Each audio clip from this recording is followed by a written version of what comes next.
Hello tanks and tankettes, and welcome to Patreon Supporter Spotlight number 52. This one's taken a little longer than usual to get produced, and I'll maybe talk a little about more why later on if there's time, if there's a slow bit in one of the later replays. But for now, we're going to start off with this tanks game from somebody we've not seen in this particular series for a while. This is IB the One True Nub, aka Super Ranger. He's currently serving in South Korea, and that's relevant because he's playing here on the EU server. And the ping, as you might imagine, is not so good. So if the replay seems a little bit jumpy, if his aim seems a little bit not very good and he's relying on auto-aim a lot, well, I think you can cut him some slack because playing with 300 plus ping, it's doable in World of Tanks, but it's not exactly going to be the most consistent experience.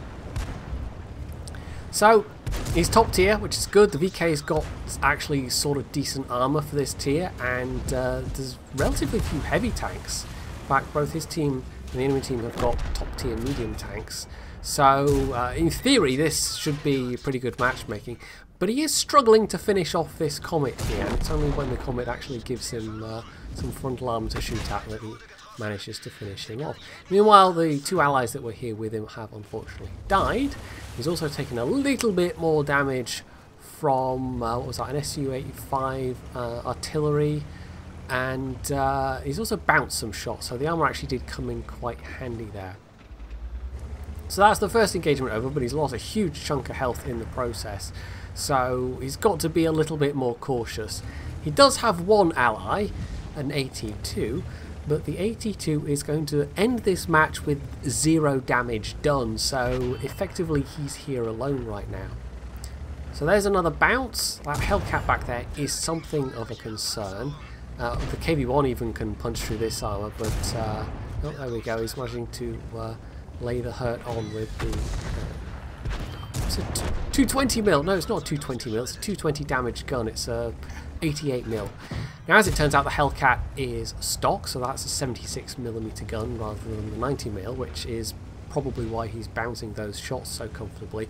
The 82, I mean, you might have seen that shell slowly coming in overhead. Yeah, I'm pretty sure that's a derp 82, which can be hilarious, but it's not the most accurate.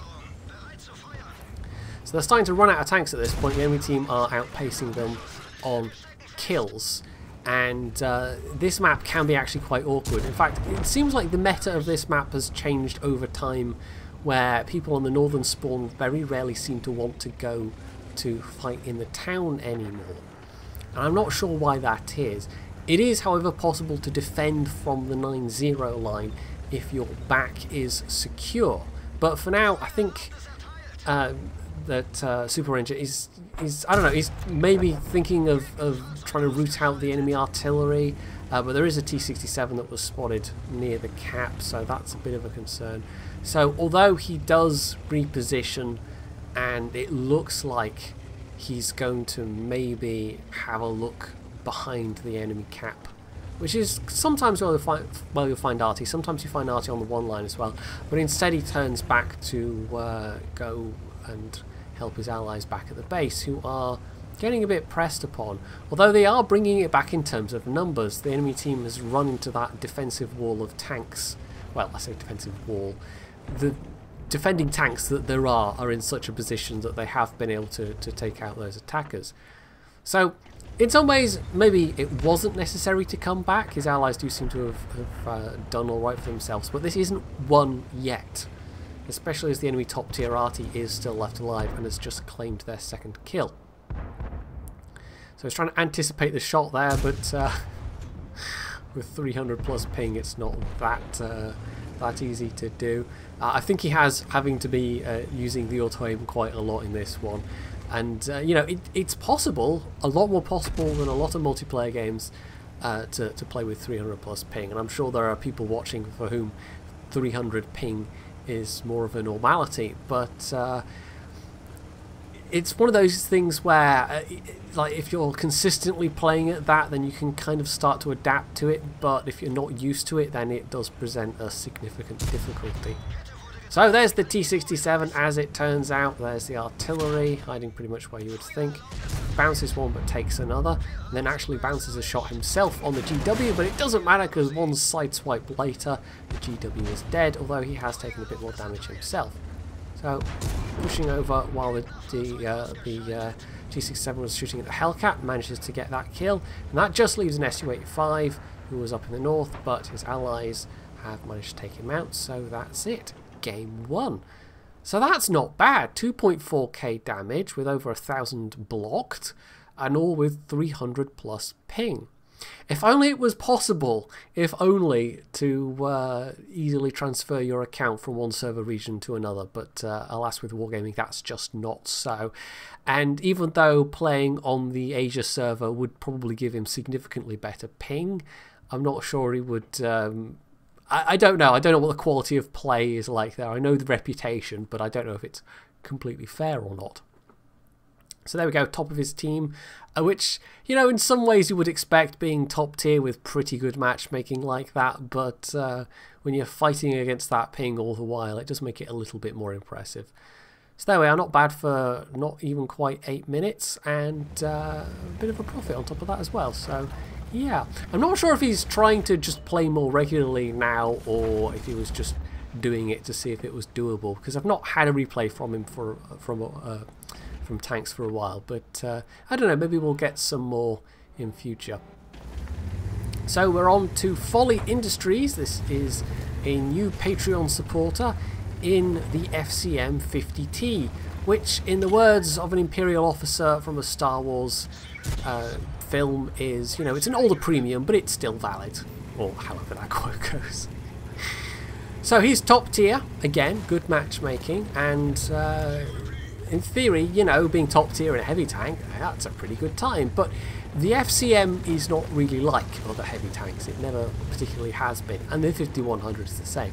Neither of them have got huge amounts of armour, although the FCM's armour's not terrible. The front plate's actually like 120mm sloped, but the rest of the tank is reasonably squashy, so generally either the things that are shooting at you have enough pen that they don't care about your sloped armour, or else, you know, people know better and just shoot at the turret instead, which, as I've said, is fairly soft. He did start off with trying a bit of reverse side scraping, which I think it's got just about enough side armour to manage, given the matchmaking. Although, you know, if an Oni shot at his side armour, I don't think it would really matter. But yeah, as it was, he repositioned to the next rock, and he's now got this 88 to shoot at. There are some tanks in the north though, and the disadvantage of his team having the FCM is that whilst the enemy team has the Onis and an alien head, the M6A2E1, the only semi-armoured heavy that his own team has, the Oni, well actually it is an armoured heavy, is dead already, and they have a T29 as well, but they've also died. So their armour does, their team rather, does have a bit of an armour deficit. Meanwhile, well, I don't know what that little journey was. Maybe he was looking to reposition and then changed his mind. Well, I mean, clearly Folly changed his mind there, but I'm not quite sure why he decided to try and make that little manoeuvre to begin with, and he's a little bit lucky he didn't take more damage there. As it was both the E2, which is almost certainly going to be a derp E2, and the Rev firing HE, and the M4A1 Revalorise is not typically a tank you think of as being one where the HE is super effective, so I don't know why they were firing HE there, but anyway, it was lucky for Folly that they were. So that's the 88 dead, his first kill. They're starting to slip behind a little bit in terms of tanks, and the map control situation is not looking good right now, but the big advantage of this, you know, you don't have a lot of armour, but the big advantage is you do have very, very good mobility.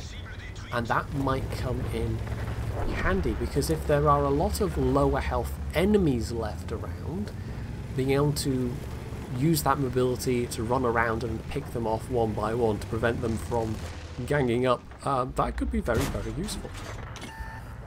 So a little peek over with the excellent gun depression to pop off a shot at the Jagdpanzer IV, but the Jagdpanzer IV has friends, and Folly is rapidly running out of them, so he's got to be a bit careful here. there isn't any immediate danger of something coming up behind him, but he's clearly wanting to reposition to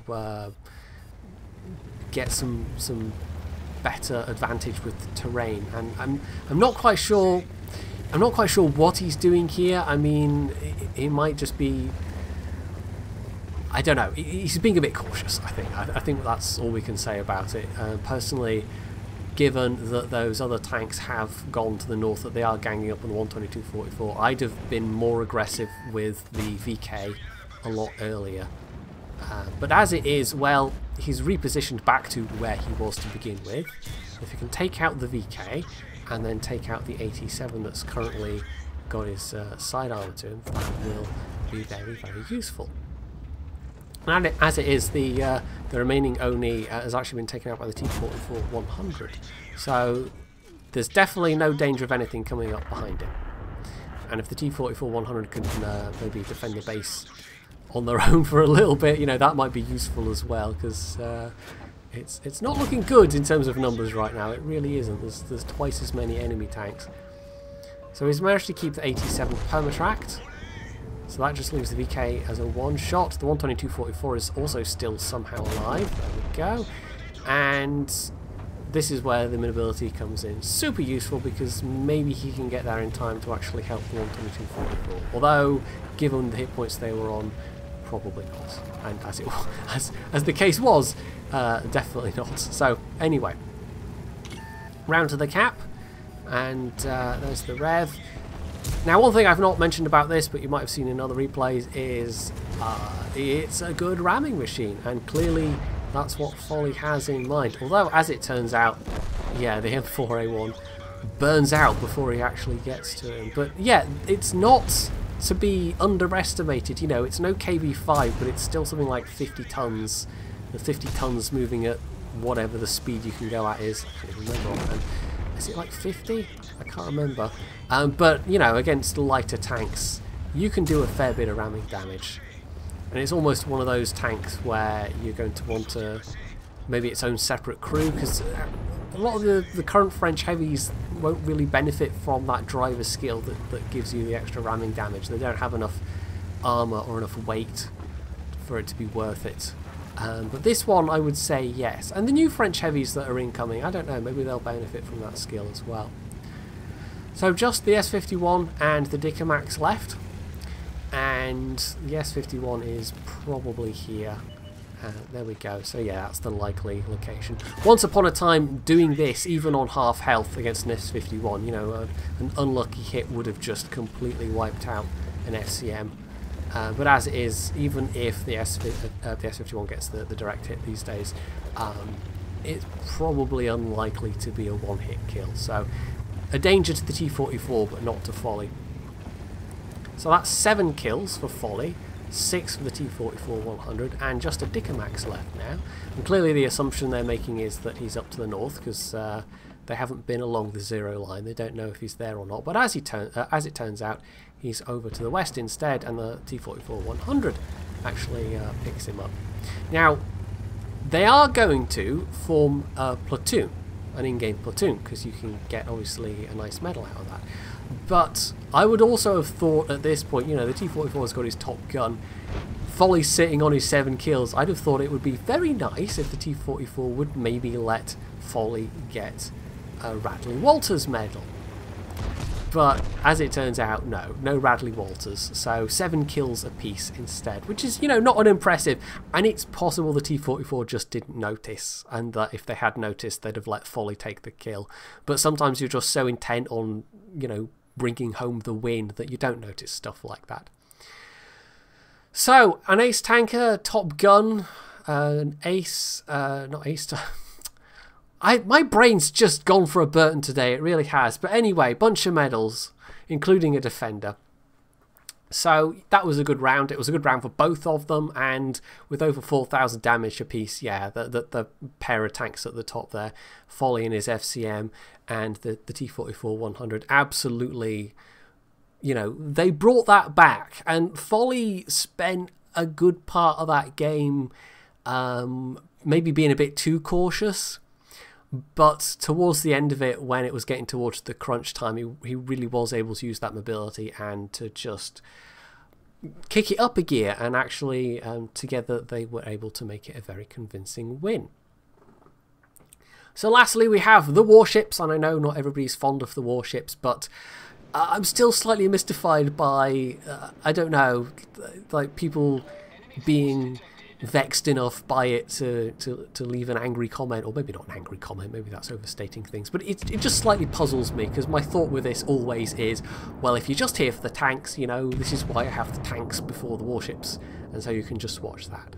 Personally, I, you know, enjoy watching replays for both games, and I know some people here do as well. And if anything, it's a little unfair to the people that are only here for warships, because maybe they'll miss some of these games, but anyway. So this is Fog Battleship N Carolina, and I think I actually mentioned this replay in a previous supporter spotlight. This is the KGV, and this is going to be an all HE KGV game. And that's fine. Well, I mean, it's not fine, but, you know, it is within the parameters of the ship design. You can absolutely do this, and you're going to see what kind of result that you can get from doing this. Now, if you've somehow been living under a rock and are somehow unaware, the British Battleship HE, with the exception of Tier 6 and Tier 8, so the two ships that have 15-inch guns, it has a very high fire chance compared to other battleship lines. And that also goes for the Nelson, but it doesn't go for the Hood or the Warspite. So it only goes for the free XP premium as well. So the ability of these battleships to set fires is absolutely unparalleled. And the only things that really compare are, you know, like the Zhao or maybe the Des Moines, you know, cruisers with a really high rate of fire, or a high-ish rate of fire, but a very good fire chance for their shell size. But in addition to that, the British Battleship HE shells also get higher penetration. And because HE, I mean, HE can shatter, but HE doesn't bounce. So if you can get an HE penetration on a superstructure, for instance, it doesn't matter the angle. Or if you hit a bit of armour, you know, like a bit of deck armour or something, it doesn't matter about the angle. It's possible for it to pen. So not only do you get that really high fire chance, but you actually are doing more damage with those HE volleys at the same time. And it really does add up to be a pretty lethal combo over the duration of a match, if you can stay alive long enough. Now, you might see this in some ways, you know, I mean, this has obviously been a deliberate design choice by Wargaming, and you might see it in some ways as being meant to be the antidote to people just bow tanking and camping, and just not moving around very much, just kind of sitting at range and firing at each other. And you know, once upon a time you might have gotten away with that more, but these days a British battleship turns up and suddenly you've got multiple fires going, and you're getting hit for, you know, 6, 8, 10k HE salvos. And that's a pretty strong disincentive to just sit there and take it, because you're not going to be able to sit there and take it for very long. But at the same time, you know, in the ecosystem of warships, it's not just ever fired against bow tanking enemy battleships. It gets fired at all classes, and especially against lightly armoured cruisers, those HE salvos can be really devastating.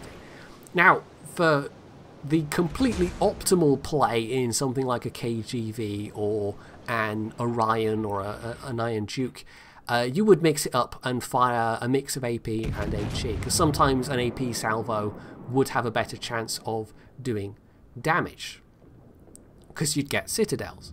But over the course of a battle, it is entirely possible just to go with HE all the way, and it's not even that suboptimal. It's barely suboptimal, because you're still doing reasonable amounts of damage, and in some ways it's more reliable damage. You know, you're forgoing the chance of getting citadels with AP for much more reliable hits with the HE every salvo. You know, you're not quite as beholden to RNG. And then, of course, you've got the fire chance stacking up on top of that. So that can start to really add up over the course of a game.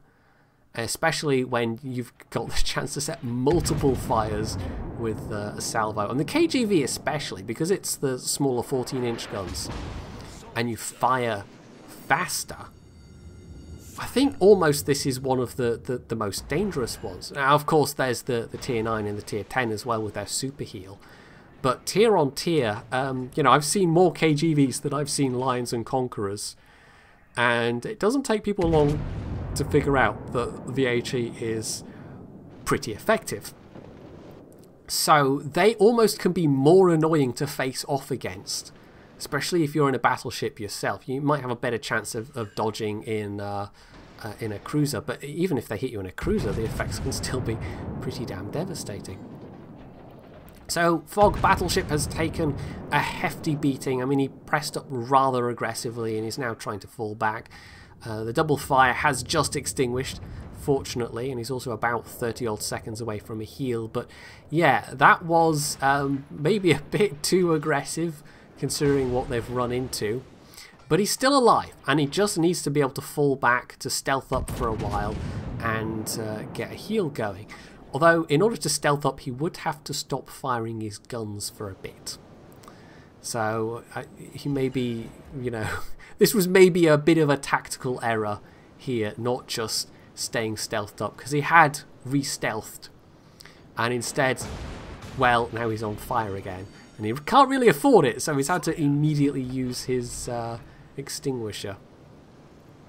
So the enemy KGV, I mean, you know, they obviously know that their HE is effective as well, but fortunately that salvo doesn't set a fire. And even if it had, well, I think he's actually got the damage control party equipment on, because the DCP was active for rather a long time there. So even if it had set a fire, it was still in the period where it would have gone out automatically. So actually it would have been okay. So he has now stealthed up for a period. He's about to get another heal back. But they are pressing rather heavily on this side. It's basically him and, what is that, a Miyoko defending. But there's only a couple of enemy ships that are themselves pressing to their own cap. Everybody else has turned around to deal with what's happening on the west side of the map, where they're basically starting to push into the enemy cap already. So it's more a matter of, is he going to survive and how much more damage is he going to get to do? And I'll tell you, he's not even quite halfway there yet. Over 100k damage already, 13 fires, and he's taken a pretty heavy beating, but they've not focused him enough to actually kill him. The enemy KGV has been consistently shooting at him, but the Scharnhorst, who's there as well, has just kind of ignored him up till this point. So if they'd focused fire, I think maybe they could have taken him down. But yeah, this is a random game, so you don't get people necessarily focusing the low health ships when they should do. So there's another fire going. And, well, that KGV sure is persistent, but he's getting a bit lucky in terms of dodging the shells and not getting set on fire himself too much. So it really is just a matter of, you know, holding these ships off and then hoping that their teammates don't get all obliterated in the south. Although it's looking alright so far. They do have a bit of a numbers advantage, and they are reasonably far ahead on points. Although having said that, they've just lost the Saipan, which is actually in the division with Fog Battleship. So the Miyoko's fallen back a bit. He's stealthed up again. If I had to guess, he does have Concealment Expert on this, and he's popped his final heal. So at this point, if he gets set on fire again, you know, any fire that sticks, that's it. He's not getting any health back.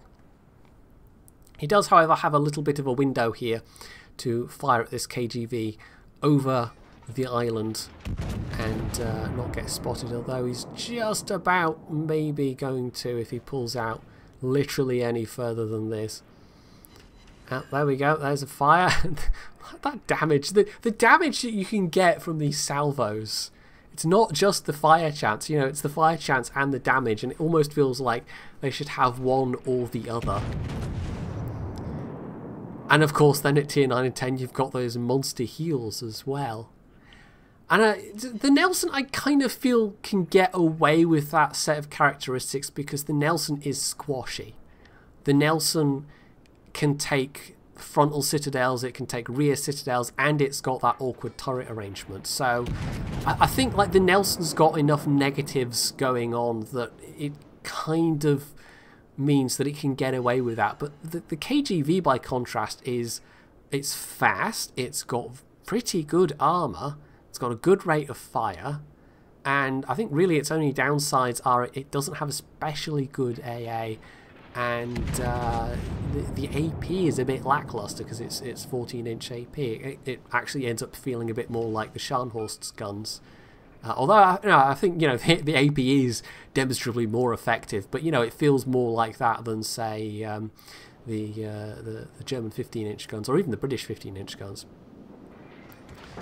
So that KGV is now almost done, which is probably a good thing for Fog, because another fire would have been, unpleasant. He wouldn't have enjoyed it. But as it is, yeah, they've pretty firmly won this one, and it's just a matter of bonus damage. And in terms of bonus damage, well, that's a nice, great, big, fat, full health enemy ranger sitting right there. The only other thing that's in range is a Congo on very low health, so, I think he's just after the damage and the hit points, and doing damage to a tier 7 is going to be worth more on the score screen than to a tier 5. So that's the engine knackered. That penetration actually meant he was able to get a citadel penetration, and he is quite deliberately aiming under the smokestacks to try and get the citadels. There we go, even more citadels, so that's really racking up the damage, and he set a double fire. This is where that extra penetration, absolutely comes into its own. And this ranger has gone from being full health to not full health in a very short space of time indeed. So this salvo should be the finisher, and there it is, another citadel, all with HE, 100% HE, and that just leaves the Iron Duke down in the south. Now he is running with the spotter rather than the catapult fighter, which personally I don't do, but for this and for the Monarch I can see maybe why you would. Even maybe for the Queen Elizabeth. In fact, no, for the Queen Elizabeth I don't think you have a choice, do you? I think it is just the spotter. I don't think you get a catapult fighter for that. But I can see it, I can see why someone would use it. It's a valid choice. It's not like taking a spotter plane on a Yamato, for example, to extend the range. Sometimes people take the spotter not for the range, but just for the extra spotting radius. Because on most battleships, the spotter plane and the catapult fighter are up in the air for about the same amount of time. But the radius of the spotter plane is actually better, so you've got a better chance of spotting things. But in this case he was using it for the extra range. Didn't get that final kill though. So Confederate Dreadnought, Witherer and High Caliber, 215,000 damage done and 2.2k base XP, all without touching a single shell of AP. The enemy behind Duke did pretty well for themselves as well, but I bet they were firing a lot of HE as well. But 1400 XP on a loss, 1400 base XP on a loss is not unimpressive. But they did have the advantage of being bottom tier, of course. So, as we can see, yeah, most of that was just from the shells. 71k from the fires, 144k just from the shells. So it wasn't even the majority of that being fire damage. No, it was that really effective HE with the extra penetration that it gets compared to other nations. So, yeah. British battleships need a bit of a rework. And this is going to be one of those things. And, like, World Tanks, the pile of those things has grown up to the point where I don't really enjoy playing tanks anymore. But British battleships is definitely one of those things where if they just leave it and leave it and leave it, it's going to be one of those balance issues and whatever else that eventually, I could foresee putting me off the game at some point in the future if there was too much stuff on that side as opposed to the stuff that, actually makes the game enjoyable. So yeah, I'm feeling kind of cautious about the future, and depending what Leicester do with British battleships, we'll see. It may or may not bode well for the future of the game, but just the fact that they came in like that to begin with already maybe, you know, makes one a little bit iffy, but maybe I'm just being pessimistic. So that's it for this supporter spotlight. Hopefully you enjoyed it, and if you did, you can hit the like button, you can leave any comments below, you can sub to my channel if you haven't already, and as always, stay tuned for more.